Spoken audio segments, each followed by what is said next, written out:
Olá, na aula de hoje nós vamos falar sobre geomorfologia e geologia fluvial, ou seja, os fatores que estão relacionados à formação do relevo, né, que são relacionados à ação fluvial e também, né, aos depósitos que são formados.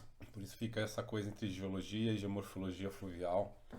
E, obviamente, conforme a gente viu no começo da disciplina, os rios são considerados, né, são realmente estão dentre os principais fatores de formação do relevo. A ação dos rios é muito importante, foi reconhecida, né, desde o século XIX. Bom, na verdade, reconhecida desde antes, né? Vocês lembram também de aulas anteriores, que a gente falou dos fluvialistas, né? Que a gente falou que o próprio Leonardo da Vinci foi um dos que reconheceu os rios como sendo importantes na formação da paisagem. Depois a gente tem o Hutton, né? E os rios sempre foram reconhecidamente importantes como fatores de formação do relevo. Hoje a gente sabe que não só os rios, né? A chuva também, né?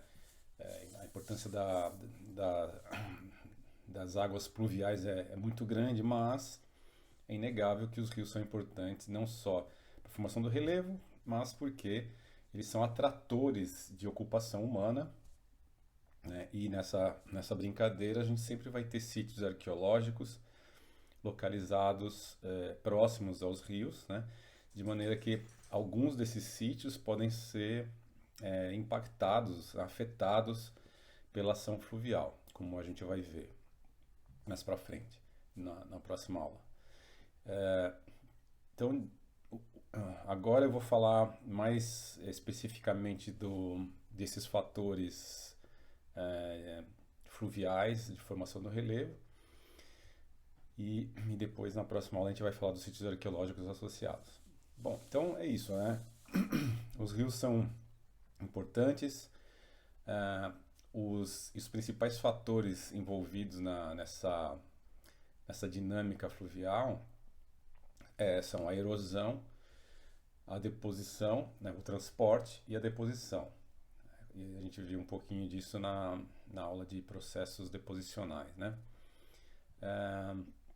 O transporte, a erosão, ela pode se dar por corrosão, corrasão, dois termos diferentes, né? E cavitação.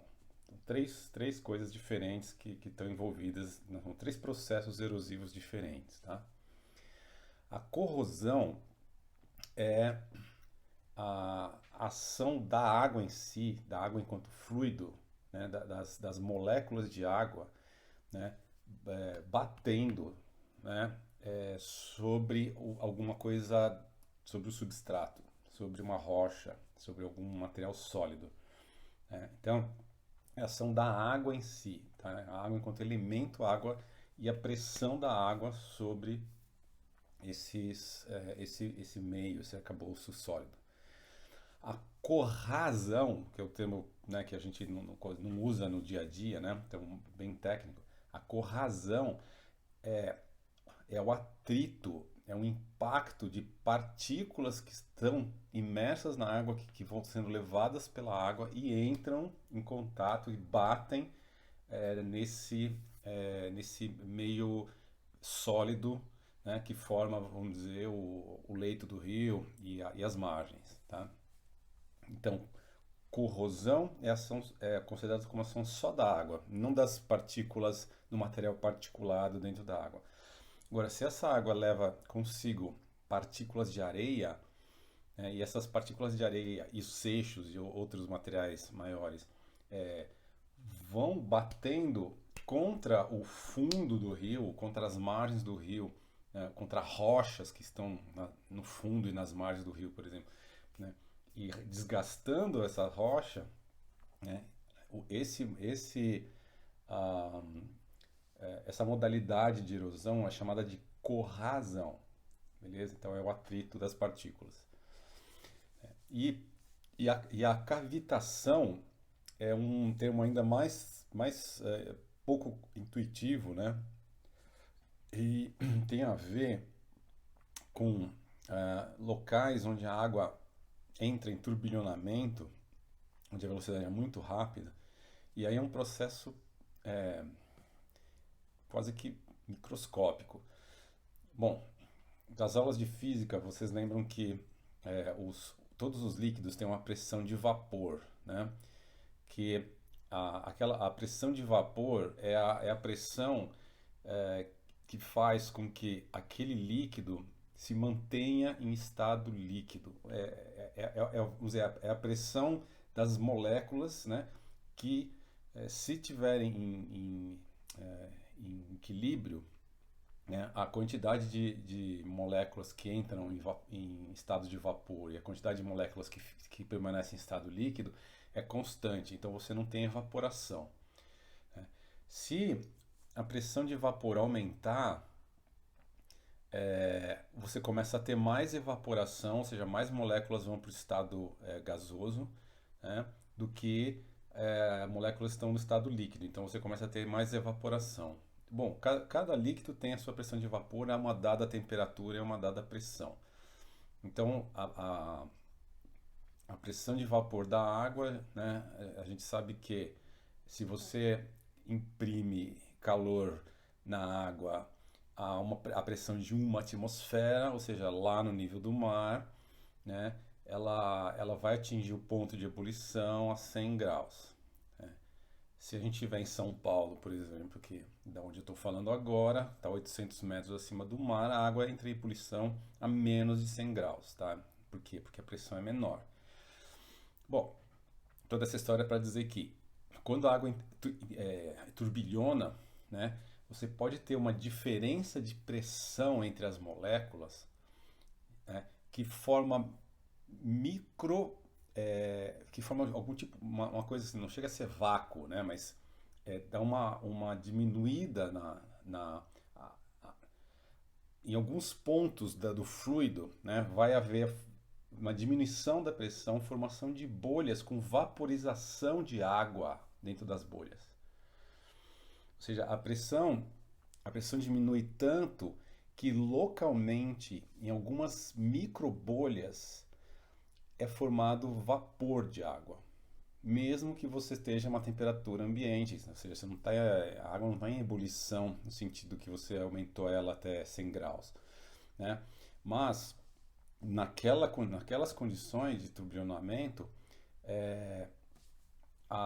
às vezes, né, existe uma separação tão grande entre as moléculas de água, né, moléculas de água contíguas, né, que você forma um espaço, né, de menor pressão e localmente, então, essa água vaporiza e forma micro bolhas de vapor. E aí essas micro bolhas entram em colapso, implodem, tá? E isso causa, né, pequenas implosões que, por incrível que pareça, são fortes o suficiente para atacar fisicamente materiais duros como a rocha. Esse processo, na verdade, ele é tão poderoso que em locais, novamente, onde você tem turbilhonamento de água, por exemplo, hidrelétricas, ou, por exemplo, bombas mecânicas ou até hélices de navio, né, que existe um desgaste do aço por conta desse efeito, tá? Da cavitação. Então, vou até mostrar uma foto aqui para vocês darem uma olhada. Tá? Aqui nessa imagem é uma turbina hidráulica, né? Uma turbina de geração de eletricidade totalmente detonada, corroída por ação da cavitação. Em termos de transporte, o material dentro da água, né, o material sendo levado pelo rio, ele pode ser transportado por arrastamento, né, que é um material que vai sendo rolado pelo fundo, empurrado pela água, mas ele é pesado demais, então ele ele não entra em suspensão na água, ele fica rolando no fundo, tá? Por saltação, que é quando é um material um pouco mais leve, e aí ele vai pulando pelo fundo do rio, né? E por fim, o material pode estar totalmente em suspensão, ou seja, ele nunca toca o fundo do rio. Ele está sempre, vamos dizer assim, sendo levado pela água sem tocar o fundo do rio, tá? Esse Uma quarta modalidade que a gente pode pensar também seria o material estando totalmente dissolvido, né, em solução. Né? Então esse material em solução, aí ele já tem a forma de material, não são nem partículas mais, né? São elementos químicos dissolvidos, são íons, né, que estão dissolvidos na água. Então basicamente são essas quatro modalidades, né? Material pesado, esse pesado é sempre em relação à capacidade que o rio tem, né? A competência que ele vai demonstrar, né? E a capacidade, tá? Que a gente já viu em aulas anteriores, né? Então, assim, o material mais pesado vai ser arrastado, né, ou rolado. O material um pouco mais leve vai ser transportado por saltação, né? Vai ter um material em suspensão, que ainda é particulado, né? Então ele não está dissolvido na água, né? E o material em solução, que está dissolvido na água.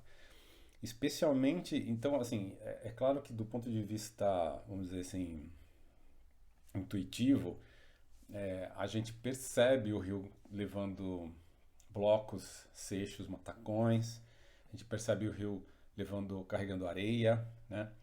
E o material em solução, como a gente não enxerga ele, né? A gente não tem muita noção de quanto ele carrega, mas a quantidade de material em solução que os grandes rios carregam, especialmente grandes rios em regiões tropicais, né? Porque você tem toda aquela questão de intemperismo que nós já vimos em aulas anteriores, né? Todo aquele ataque químico, né?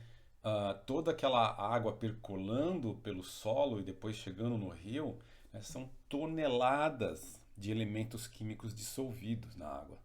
Tá? É muita coisa, tá? Da ordem realmente de toneladas. Então você pega o rio Amazonas, o rio Congo, o rio Nilo, e né, esses grandes rios, eles carregam toneladas e toneladas de elementos químicos dissolvidos, né?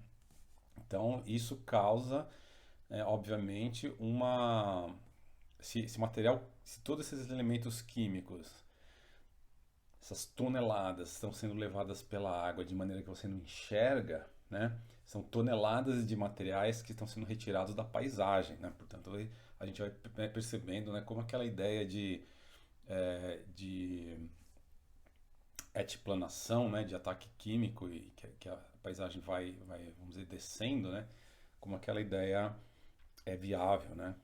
A gente percebe isso exatamente na análise química da água dos rios, né, e no cálculo de toneladas de material. Então esses são os principais processos, né? E vou mostrar algumas figuras aí também. Então aqui nesse esqueminha temos os seixos, os matacões sendo arrastados ou rolados pelo fundo do rio, né? As partículas menores saltando, as areias grossas, grânulos, etc., vão saltando, argila, silt vão estar em suspensão e, por fim, os íons vão estar em solução na água.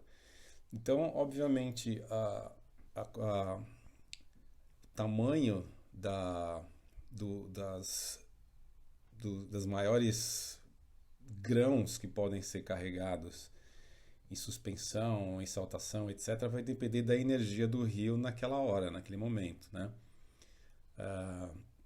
Então, dependendo da quantidade de chuva, da inclinação local do rio, etc. e tal, você vai ter ah, determinados tamanhos sendo movidos.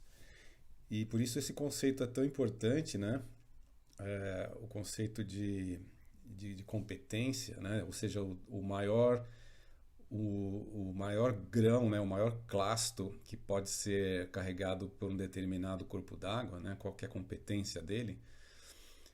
Esse conceito é importante para a gente inferir quando a gente acha um pacote sedimentar, né? A gente consegue inferir qual que era a energia do rio naquele ponto, né? Em que regime hidrológico aquele material foi depositado.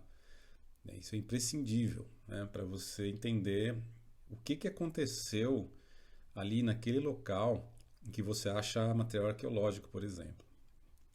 Então, essa ideia da de levar em consideração essas diferentes modalidades de transporte que os rios têm. Em termos de deposição, ela vai ocorrer, né, no caso de transporte físico, ela vai ocorrer quando a energia cair abaixo de um certo limiar, né? E no caso do transporte químico, né, no caso dos elementos que estão dissolvidos em água, ela vai ocorrer quando houver saturação daquela solução, né? Então, na hora que você tiver elementos químicos demais, né, ou ia acontecer a saturação, né, ou houver condições de pH, né, de EH, condições físico-químicas que facilitem a precipitação, né, desses elementos.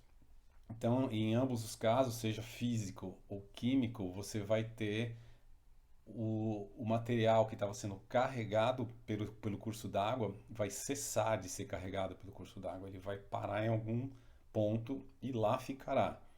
Até que exista um outro evento geológico que faça com que aquele material seja removido por erosão novamente, transportado novamente e depositado em outro ponto. Ou seja, o bom e velho ciclo geológico, né? É aquela coisa sem fim, né? Então,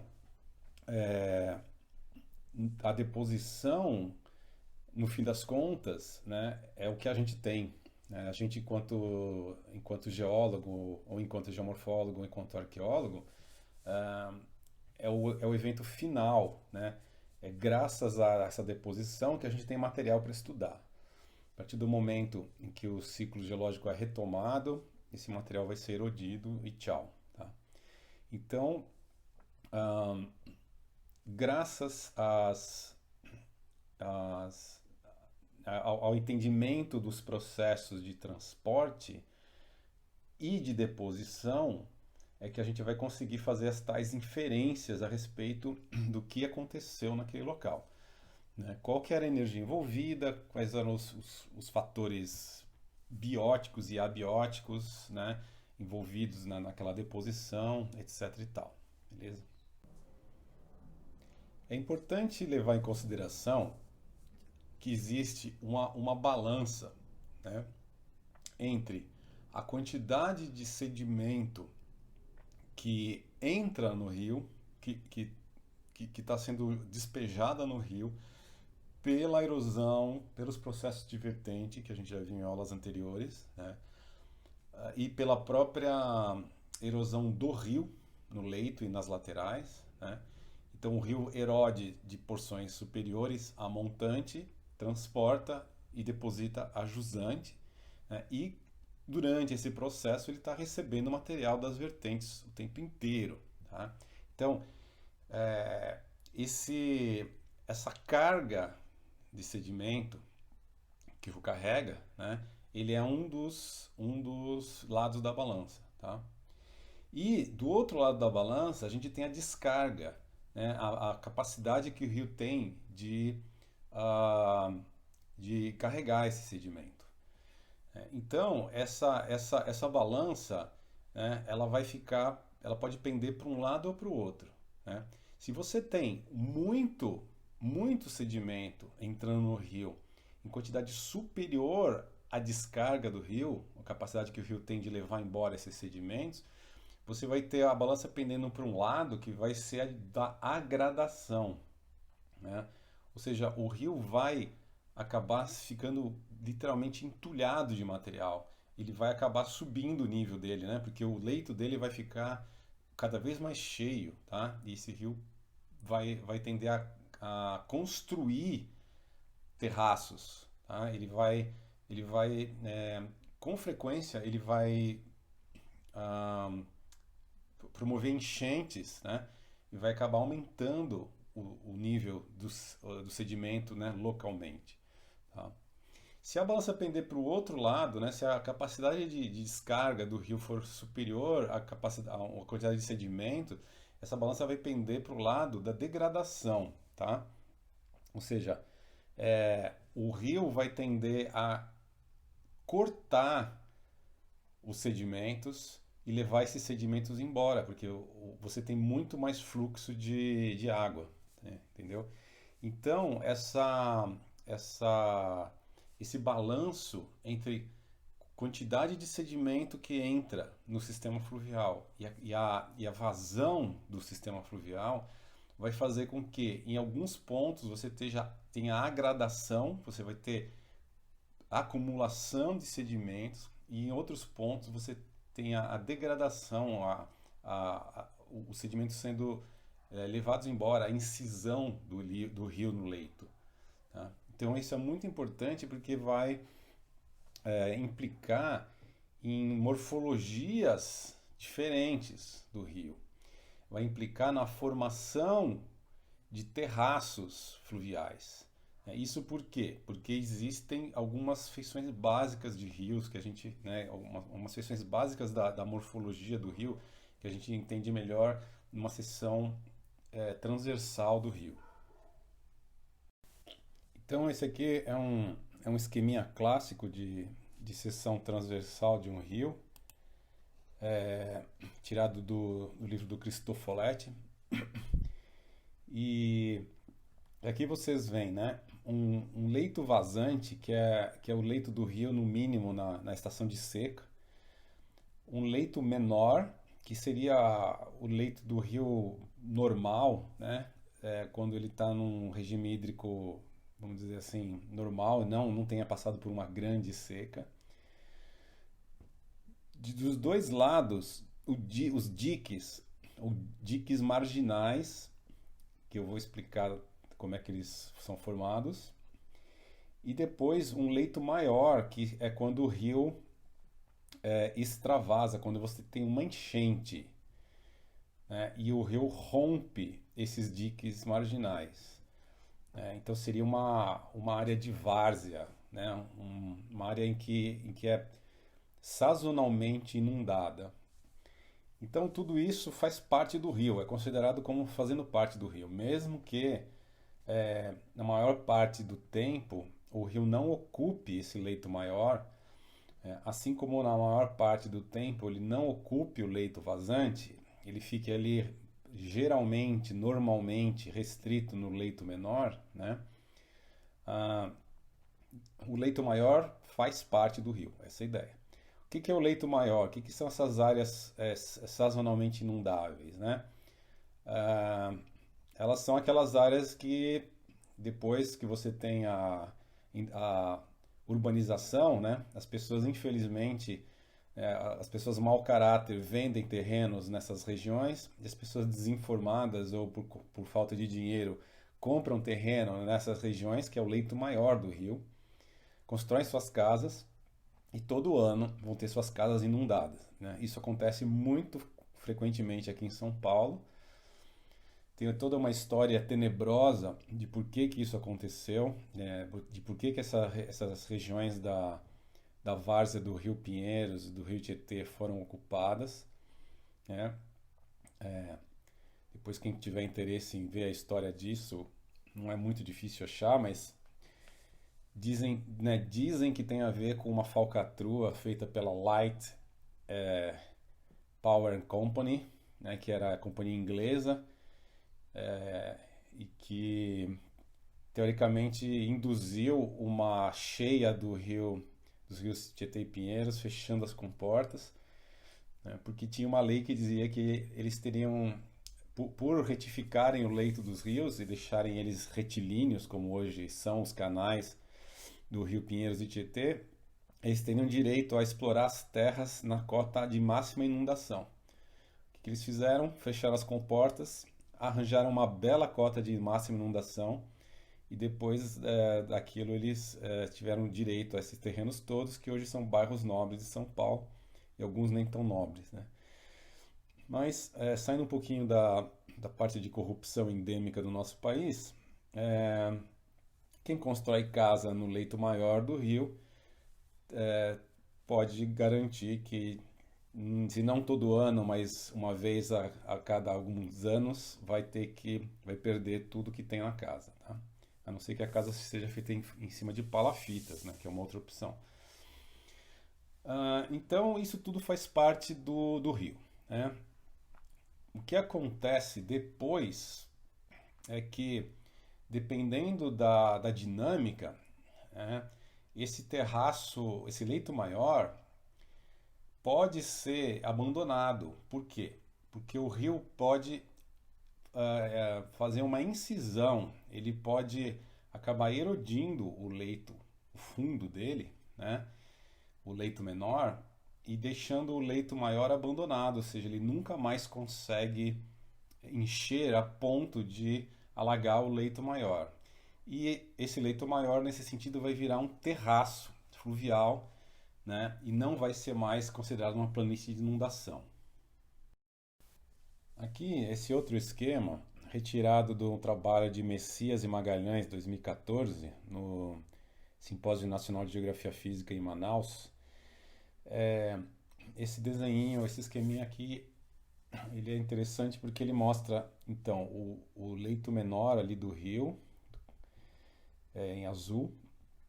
Aí, a letra P seria a planície de inundação e o T seria um nível de terraço. Então, o T já não é mais sazonalmente inundado, né? Ele já é uma relíquia, já é uma feição reliquiar, né, de um rio que não mais passa, que não mais inunda aquele local. Em N, existem dos dois lados do rio, né, dois terraços mais antigos ainda. E eles não têm forma correlativa, o que quer dizer que eles não estão no mesmo nível horizontal e, portanto, eles não representam uma mesma planície de inundação, tá? O da esquerda ele está mais alto do que o da direita, topograficamente mais alto. E isso quer dizer que provavelmente o rio já teve uma planície de inundação no nível ali do terraço aluvial antigo da esquerda, né, lá no mais alto. Ele acabou erodindo, né, e sendo rebaixado, né, o nível de base foi rebaixado. Daí formou-se uma nova planície de inundação que formou o terraço da direita, que está lá em cinza escuro, topograficamente mais baixo. Esse processo continuou, o rio continuou a erodir seu leito e o nível de base continuou a ser rebaixado. Ele formou o terraço T, ali, né, em cor bege, da esquerda, né? Continuou a ser rebaixado, formou o terraço da direita, que é mais baixo do que o da esquerda, mas esses dois terraços eles ainda têm uma característica de proximidade com o rio, né? Então dá para perceber que têm mais a ver com o rio atual do que aqueles dois terraços em cinza escuro. E finalmente P, que é a planície de inundação atual, né? Com isso fica claro que nesse esquema, nesse diagrama, quanto mais alto o terraço, topograficamente falando, mais antigo ele é. Tá? Mas nem sempre é assim, tá? Mas existe essa, vamos dizer assim, existe essa regra que nem sempre é seguida, né? Mas é uma regra que pode ser levada em consideração com uma certa frequência, que é o fato de que quanto mais alto um terraço, em termos topográficos, mais antigo ele é, porque parte do princípio de que o rio foi sempre erodindo e que o nível de base, ou seja, o nível do rio, o nível de base local, né, foi sendo rebaixado. A gente tem que falar de nível de base local, porque o nível de base geral é o nível do mar, né? Então, essa é a ideia. Aqui um esqueminha mais 3D também, retirado do Cristoforetti, 1980. E então dá para perceber, né, um rio e os terraços, no caso, terraços correlativos, né? Você consegue enxergar o mesmo nível de terraço dos dois lados do vale. Então tem o mais alto, o mais antigo, e o mais baixo seria o intermediário, né? E hoje em dia tem o rio e a planície de inundação, que vai ser um terraço, que vai formar um terraço no futuro, se esse rio erodir ainda mais o fundo do vale. Porém, na realidade, a coisa não pode não ser tão simples assim, né? O rio vai erodindo o vale e vai deixando os terraços mais altos, cada vez mais altos, e aí você enxerga na paisagem tudo bonitinho, né? Na verdade, o rio pode migrar lateralmente e destruir parte dos terraços antigos, e portanto o terraço vai ficar assimétrico, né? Vai estar visível de um lado do vale, mas não do outro lado. E o rio também pode ter períodos de acreção, né? Não só de incisão. E durante esses períodos de acreção, um terraço antigo pode ser soterrado por um terraço mais recente. Então ele não vai aparecer como mais alto, topograficamente mais alto. Na verdade, ele pode estar topograficamente mais baixo. Então, nesse desenho aqui, na situação de cima, a gente tem lá uma planície de inundação, né, que está ali como em inglês está como floodplain, um canal ativo, que é onde o rio está correndo agora, e o terraço, né, que é uma planície de inundação mais antiga. Na figura do meio, descendo, esse rio ele, ele erodiu todo o terraço, toda a parte da planície de inundação que ele tinha depositado ali do lado esquerdo, né? Mas a planície de inundação incidiu, né? Ele erodiu o terreno, então o nível de base ficou mais baixo. Mas o terraço, a planície de inundação antiga dele ficou preservada enquanto terraço na porção direita do desenho.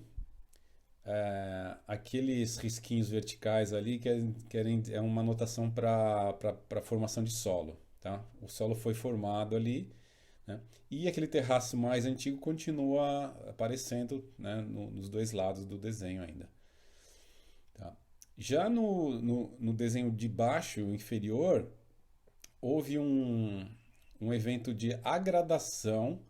Então, ou seja, o balanço entre quantidade de sedimento disponível e quantidade de sedimento erodida, né, é positivo, né? Então você tem mais sedimento chegando do que indo embora. O que acontece? O vale é agradado, né? O rio, portanto, ele é cheio de sedimento, ele fica entulhado de sedimento, quase chega no nível daquele terraço antigo, né? Dá para perceber ali do lado esquerdo do desenho, né? E do lado direito, esse novo rio, essa drenagem com nova configuração, entulhou o vale de maneira tal que a planície de inundação cobriu aquele terraço mais antigo que foi formado. Então você tem um terraço antigo, um terraço intermediário, vamos dizer assim, soterrado por um terraço mais recente. Agora, aquele terraço mais antigo de todos, ele continua visível dos dois lados. Mas, do ponto de vista de leitura da paisagem, você não enxerga mais o terraço intermediário. Tá? Ele foi obliterado. Obliterado não, né? Ele é obliterado quando ele é totalmente erodido, como aconteceu do lado esquerdo do desenho. Mas no caso do lado direito, ele não foi obliterado do ponto de vista de que não existe mais esse registro, né? Agora, ele existe, mas ele está soterrado. Então, para você detectar esse terraço, você tem que fazer tradagens, né? Você tem que usar outros métodos, mas ele não é mais, vamos dizer assim, legível na paisagem. Agora, olhando um canal fluvial, ainda em seção transversal, mas com maior detalhe, nessa figura aqui estão representadas as isolinhas de velocidade da água. Então, olha que interessante. Primeiro que o canal fluvial, ele não é simétrico, né? Não é que nenhum canal feito por obra de engenharia. Ele é assimétrico e o fundo também é assimétrico, portanto, você vai ter diferentes velocidades da água por conta do atrito com as margens e o fundo do rio. Então, vocês notam que a maior velocidade ali de 1,1 metro por segundo está na porção central do local mais profundo do rio e próximo à superfície. À medida em que nós vamos nos aprofundando, essa velocidade vai diminuindo para 1 metro, 0,9, 0,8, 0,7 lá no fundo do rio. Que faz todo sentido, né? Porque a água está em maior atrito com o fundo. Então a velocidade é menor. Existe também uma diferença de velocidade considerável pegando a margem esquerda do rio aqui no desenho. Vocês notam que, por ser mais rasa, a margem esquerda tem velocidades muito menores, porque o fundo do rio está mais próximo da superfície da água. Tem mais atrito ali acontecendo. Então, enquanto na parte mais profunda, colado ao leito do rio, a gente tem uma velocidade de 0,7, na porção esquerda do desenho, a velocidade no leito do rio é apenas 0,4, né? Bem menor. E a velocidade máxima nesse ponto mais raso do rio é 0,8, né? Ao passo que no ponto mais profundo do rio é 1,1. Então, isso vai ter implicações muito grandes para a deposição, porque, conforme a gente viu no início da aula, se o material que está sendo carregado pelo rio, o tamanho das partículas, né, ou seja, a competência, vai ser relacionada à energia impressa, a energia existente no meio fluido, se essa energia varia, a gente vai ter variação na deposição de materiais. Então, enquanto na porção mais profunda do rio, onde você tem uma maior vazão de água, você consegue carregar partículas de tamanho médio, grosso, né, fora as finas, vai tudo sendo levado por saltação, por rolamento, etc. Nessa porção da esquerda aqui do desenho, esse material vai tender a ser depositado, né? Então essa assimetria do canal vai gerar geometrias em planta, né, que são bastante diferentes. Então, nessa figura, a gente pode ver essa assimetria do canal em planta, olhando de cima. Então, vendo na figura, a linha cheia seria a linha de máxima velocidade da água, tá? E então, ela está vindo da esquerda para a direita, né? O rio tá correndo da esquerda para a direita na figura. Então, essa linha vem na parte do canal inicial, que é retilíneo. Vocês notem ali tem o A minúsculo, seria a seção do canal, né? A seção transversal do canal. Então ele é retilíneo e ele é simétrico. Na medida em que a água vai indo em direção à direita, ela vai literalmente bater na margem do rio, né? E vai ser desviada para a esquerda. Podem ver aqui a linha cheia, né, que mostra então essa zona de maior velocidade do rio, ela, ela chega bem perto da margem direita do rio, nesse ponto aí, né? Ela chega pertinho da margem direita do rio, ela é refletida, né? Segue rio abaixo e depois, ali mais na parte superior da figura, ela de novo vai bater na margem do rio, mas dessa vez vai bater na margem esquerda do rio. Nesse ponto, a gente tem um B minúsculo, ali uma outra seção transversal. Olha o que aconteceu ali. O canal é assimétrico. Existe uma zona de maior velocidade onde o rio é mais profundo na parte esquerda, na margem esquerda. Tá? A margem esquerda é mais profunda do que a margem direita. Notem que tem no desenho ali um pontilhado, né?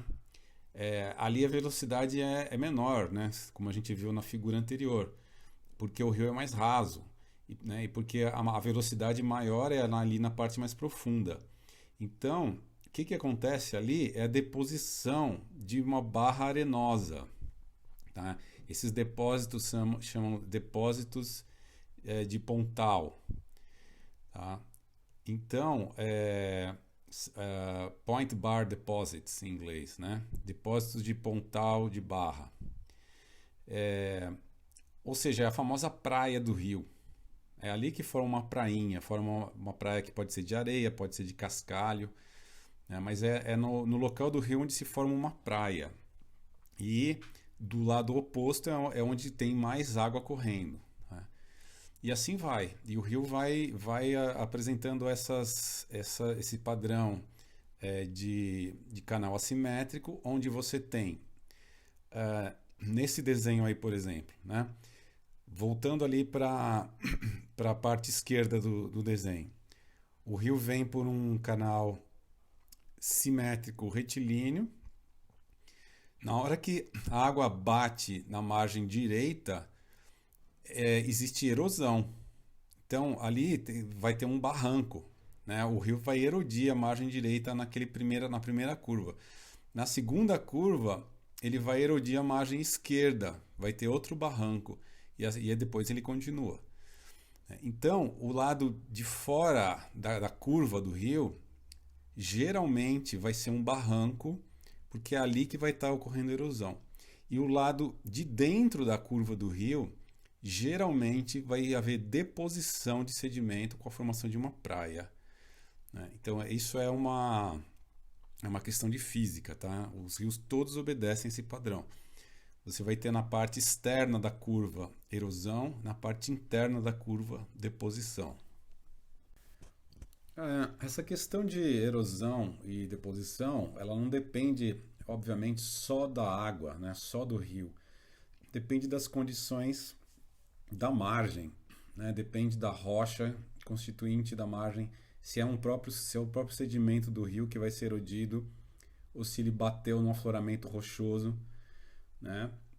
Portanto, às vezes o rio ele pode passar milênios sem mudar o curso, simplesmente porque ele está erodindo sobre rocha, né? E não sobre o seu próprio sedimento depositado anteriormente. E outro fator a ser levado em consideração com relação às margens do rio é a questão da vegetação. Nesse desenho aqui, nessa figura, é uma experiência, né? É um canal simétrico feito em laboratório, com as medidas de velocidade tiradas em vários pontos, né?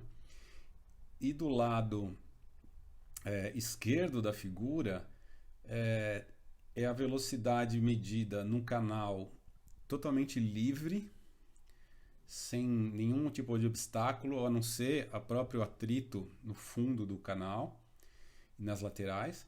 E do lado direito, notem que existem uns anteparos que simulam vegetação. Tá? e aí vocês veem que a velocidade cai estupidamente.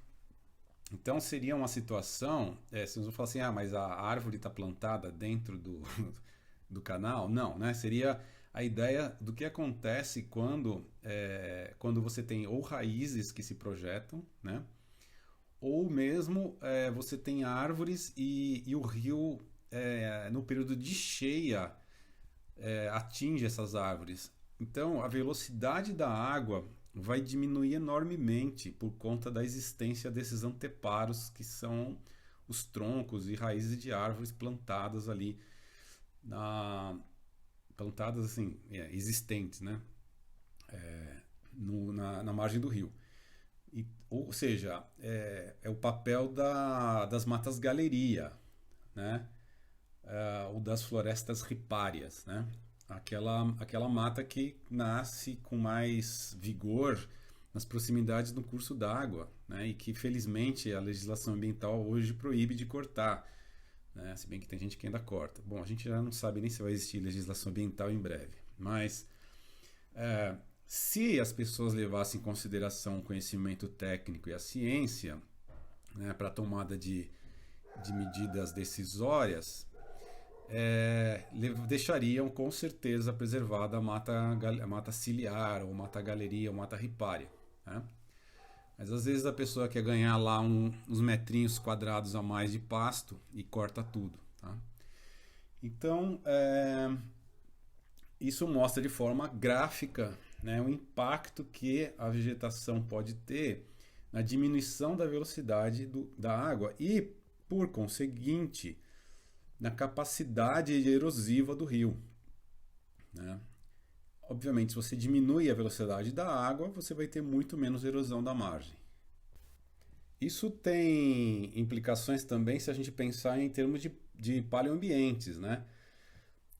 Como nós vimos na aula anterior, a questão do modelo biorresistático, né, do Erhard, ou do modelo do Knox, né, a questão da vegetação como fator importantíssimo na erosão. Então, a gente tinha visto, né, nos modelos da aula anterior de maneira genérica, na paisagem de uma maneira geral, e aqui a gente pode ter uma noção disso de maneira mais específica, né? O que é a simples presença de vegetação na margem do rio, né, ou não. Bom, em termos de fisiografia, né, de característica dos rios, existem 4 padrões básicos, e o primeiro deles é o entrelaçado, ou em inglês braided, onde você não tem um canal principal, você tem o rio dividido em vários canais de tamanho mais ou menos equivalente, entremeados por barras arenosas ou de cascalho. Isso denota um regime onde você tem um aporte de sedimento muito grande e o vale fica mais ou menos entulhado, né? São vales largos, onde a água então escoa por meio desses canais mais ou menos de tamanhos equivalentes. Um outro padrão é o padrão meandrante, onde você tem um canal principal que vai mudando de curso, né? E você enxerga na paisagem, literalmente, os meandros abandonados, né? Ou seja, os canais antigos do rio. Então isso dá para ver muito bem em fotos aéreas, imagens de satélite, como vocês podem ver aqui nessa figura do Google Earth. Nesse caso aqui é um trecho do rio Ribeira de Iguape, aqui em São Paulo.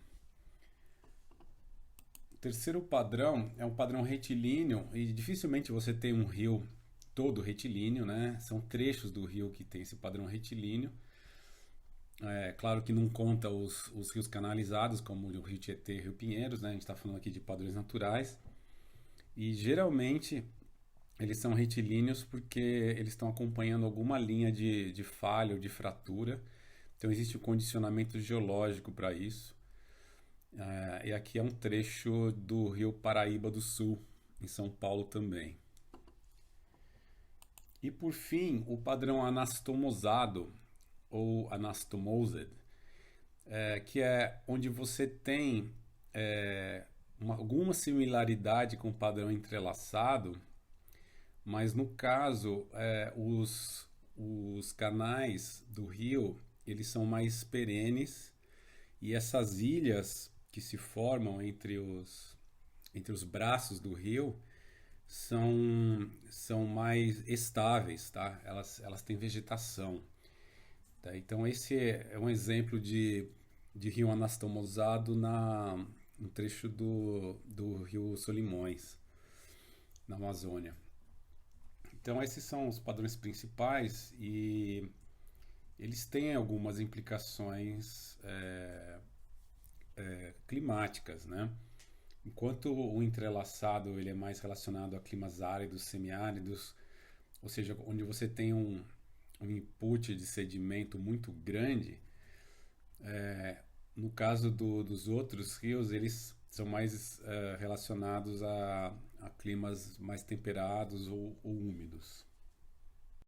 Aí vocês podem perguntar, mas só se padrão anastomosado, o entrelaçado, desculpe, o padrão entrelaçado, que é mais relacionado a uma grande quantidade de sedimentos que o rio não tem capacidade de levar embora e, portanto, forma esse padrão, ele só acontece em climas semiáridos? Não, não necessariamente. Se você tiver uma tromba d'água, por exemplo, né, que é aquela quantidade monstruosa de chuva em um curtíssimo intervalo de tempo, numa região florestada, você pode ter uma corrida de lama, né, um movimento de massa tão grande que vai entulhar o vale e aquele vale pode, o rio pode apresentar um padrão entrelaçado.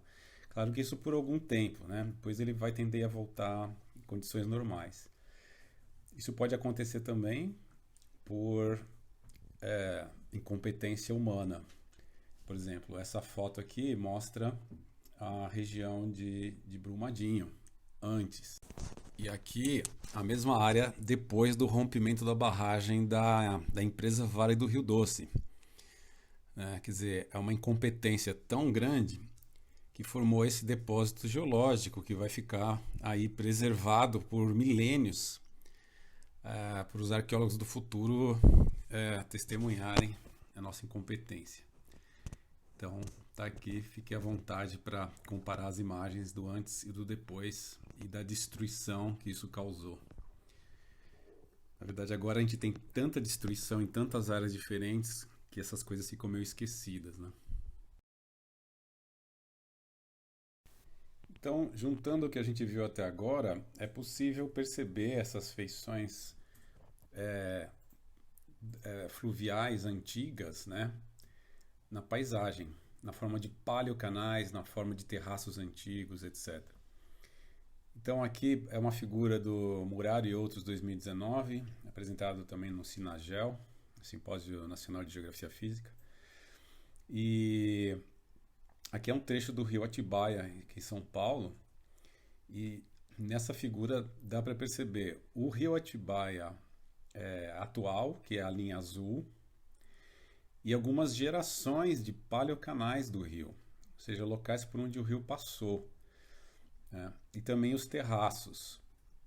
O terraço, na figura terraço nível 1, seria esse terraço mais próximo ao rio atual, que é um terraço relacionado ao rio atual, com os paleocanais, né, onde dá para perceber por onde o rio passou, né, dentro desse terraço de nível 1.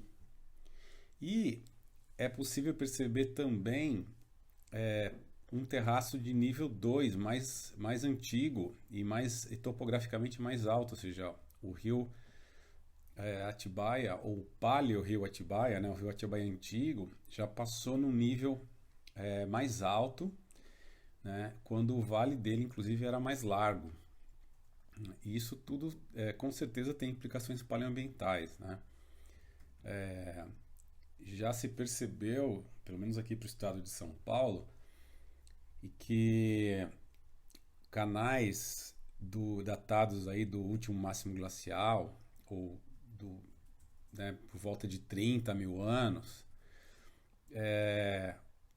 o pré-último máximo glacial até, ou seja, Pleistoceno tardio, muitas vezes apresentam feições morfológicas e também feições sedimentológicas de rios entrelaçados, do padrão braided, ou seja, sugerindo um input de material detrítico, né, muito grande, o que sugere, então, lembrando da aula anterior, sugere condições de clima ou muito oscilante, né, ou semiárido. Por quê? Porque a vegetação, a cobertura vegetal não estava segurando esse sedimento. O sedimento estava descendo a vertente e entulhando os vales dos rios. Então, tudo isso é muito útil para a gente entender paleoclimas também. Então, nós chegamos num ponto que é importante começar a reconhecer e nomear as diferentes feições fluviais, porque elas vão ser muito úteis, né, para a gente, por motivo de comunicação, né, entre pares, né, para as pessoas falarem as mesmas coisas, né, e em termos de interpretação do registro sedimentológico e geomorfológico. Então, nessa figura aqui, a gente tem um trechinho de rio, né?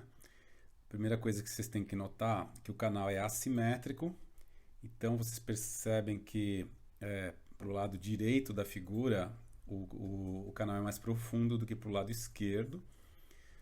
Isso quer dizer que o rio está escavando a margem direita aqui e depositando material na margem esquerda. E margem direita e margem esquerda, vamos supor que esse rio esteja fluindo para o lado de dentro da figura, tá? Então, como se o rio estivesse indo embora, né? Então, ele está indo para lá, né? Para dentro da tela, né? E está erodindo aí a margem direita e depositando material na margem esquerda, onde fica formada uma praia. Essa praia, entre aspas, né, o nome mais técnico disso é barras em pontal, o point bars. Ou seja, o rio vai depositando e as paleopraias vão ficando desenhadas como pequenas feições lineares, mostrando as antigas margens do rio do lado esquerdo. Do lado direito, por outro ponto de vista, ocorre o contrário, ocorre a erosão e você não tem a preservação de nada, você tem a destruição dos depósitos anteriores, tá? Então, vocês já podem imaginar que uma ocupação humana nessa margem esquerda do rio vai estar preservada, enquanto qualquer ocupação humana na margem direita do rio vai estar sujeita à erosão. Então, sítios arqueológicos na margem direita já eram, né? Vão ser todos erodidos. Depois, uma outra feição que tem aí no desenho tá depósitos de diques marginais. E esses depósitos de diques marginais que eu tinha comentado no início da aula, eles são feições às vezes não muito perceptíveis, você tem que prestar muita atenção para reconhecer isso no terreno. A maior parte das pessoas passa batida, nem percebe. Mas se você pega um rio, especialmente rios de grande porte, se você prestar atenção, realmente existe uma linha de sedimento elevado em relação à planície aluvial circundante. É porque o rio, na hora que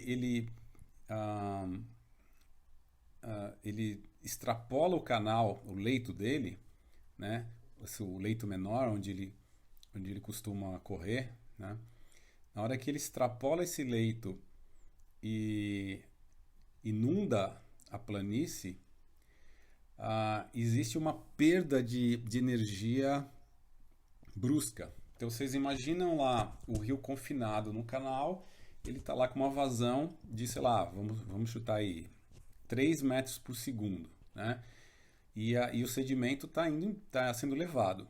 Na hora que o rio consegue romper sai do leito dele, imediatamente você tem um alívio, uma diminuição na vazão do rio. E esse alívio imediato, vamos dizer assim, né, da vazão do rio, faz com que o sedimento seja depositado imediatamente naquele ponto, né? E isso vai formar esses diques marginais. Então, os diques marginais, eles vão servir até para manter o rio dentro do leito menor, né? Mas no momento em que o rio rompe esse leito menor, você vai ter a formação desses, está escrito aqui, depósito de rompimento de diques marginais, tá? E aí a água vai espraiar para a planície aluvionária e vai formar os depósitos de várzea, que também estão aí no desenho. Esses depósitos de várzea, eles estão até notados em cor escura, porque eles têm essa característica de deposição de sedimentos finos e partículas finas, né? Argila, silt, e a formação de uma área meio pantanosa, onde a matéria orgânica acaba se acumulando e sendo preservada, né? Porque isso, a gente vai ter condições condições de EH redutor, né? Não oxidante, porque falta oxigenação, né? Então a gente vai ter esses depósitos de várzea, geralmente com sedimentos finos de coloração escura. Por que eles são finos? Pelo motivo que eu já tinha mencionado, né? Na hora que o rio transborda, extravasa, sai do leito menor dele, sai do leito em que ele costuma ficar, a água perde energia, né? E vai se transformar quase que num lago, né? Vai ficar aquele depósito que parece um depósito lacustre no fim, com uma baixíssima velocidade. Então, no canal em si do rio, a velocidade vai ser grande, mas nessas laterais, na planície de inundação inundada, a velocidade vai ser mínima. E é aí que você vai ter a deposição das partículas pequenas. Por isso que esses sedimentos de várzea são finos. Enquanto isso, os seixos, matacões, areia grossa, etc., vai estar sendo transportada no canal principal, tá? Então, nesse momento, o mesmo rio vai estar depositando diferentes classes de sedimento em diferentes porções dele, né? Sedimentos finos na várzea e sedimentos mais grosseiros nos depósitos de barra em pontal, né? E pelo fundo do rio, tá? Então, essa ideia básica, né, a morfologia básica de fluvial, tá? Então, colocando um pouco de cronologia nessa história, aqui tem uma figura mostrando um rio meandrante, vários meandros abandonados e as idades obtidas, né, por radiocarbono. Então, nesse caso, vai ter ali na porção superior da figura um meandro que ficou ativo entre 3.100 e 3.300 anos atrás. Ou seja, o rio estava correndo rente àquele paredão rochoso ali, por volta de 3.000 anos. Antes disso, aqui embaixo, tem um antigo meandro entre 3.800 e 4.600. Então, nessa faixa de idade, o rio estava correndo aqui na parte de baixo da figura. Depois tem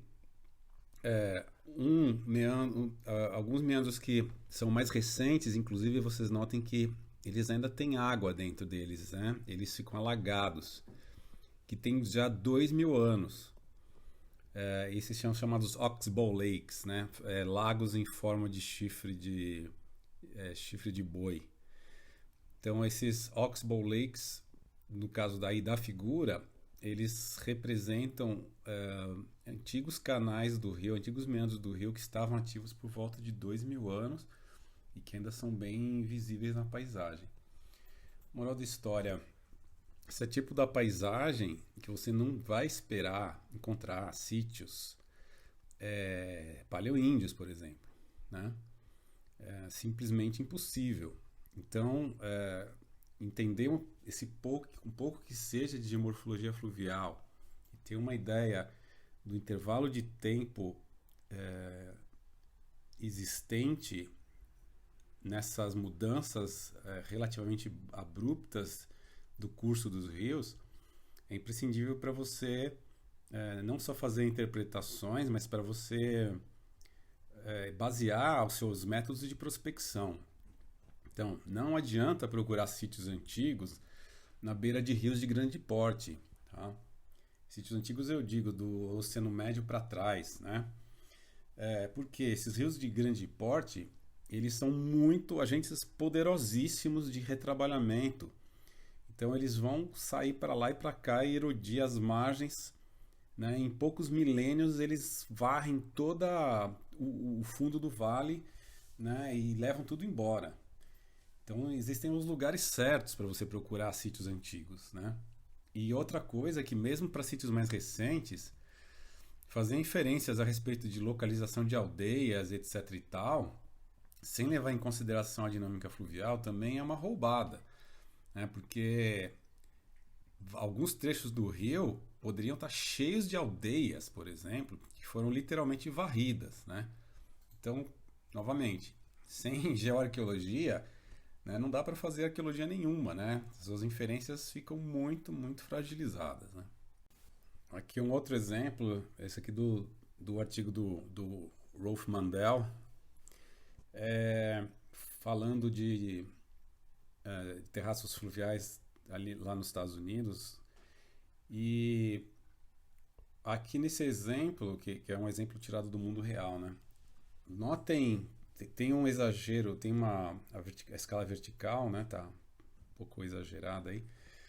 Mas notem que lá em cima, na parte mais alta do terreno, você tem um paleossolo, né? Que eles têm esse nome de Riverdale, né? Que está soterrado aí por volta de 4.500 anos. Um segundo paleossolo Peak City entre 4.500 e 8.500. Terceiro entre 8.500 e 11.800. E é isso. E ele está em cima, né, de um alúvio, né, ou seja, um depósito fluvial, né, um aluvião pleistocênico que tem mais de 24.000 anos. Então existe uma inconformidade, né, existe um hiato entre esse aluvião pleistocênico e o solo depositado em cima, e depois você tem uma sequência de solos lá no topo. Esse seria um PT4, né? Seria um terraço, um paleoterraço 4, tá lá em cima. Aí você tem mais abaixo um paleoterraço 3, que seria mais recente, paleoterraço 2 ainda mais recente, paleoterraço 1 mais recente ainda, não tem idade para esses outros aí, beleza. Lá embaixo do vale, você tem os terraços antigos. Um T4, T3, T2, T1, T0. T0 seria a várzea atual do rio. Né? Olha as idades. O T1 está entre 150 e 400 anos atrás. O T2 entre 800 e 2.700. O T3 entre 4.500 e 5.500. E o T4 entre 6 e 7.000 anos. Ou seja, é extremamente recente. Né? Você não vai encontrar nenhum sítio mais antigo do que 7.000 anos na parte baixa do vale. Você pode furar à vontade, pode procurar quanto você quiser. Você não vai achar. Você está atrás de sítios pleistocênicos, é lá em cima. Né? É lá no topo da paisagem. Né?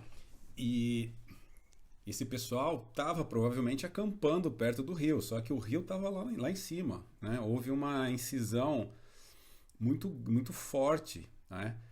Aí na ordem, né, se a gente pegar a escalinha aí, né, na ordem 20, 40, 60, 80, quase 100 metros de incisão, né? Ou seja, em 7 mil anos, né, houve uma incisão aí de quase 100 metros. Então vocês notem que, né, não levar em consideração geomorfologia é bem complicado. E outra coisa também importante é que é importante ter cronologia também. Porque uma coisa é reconhecer as feições no terreno e outra coisa totalmente diferente é ter uma noção de tempo.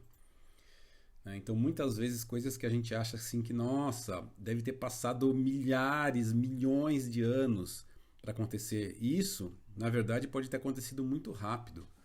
Né? Depende de vários fatores. Então, uma cronologia é imprescindível para você começar a raciocinar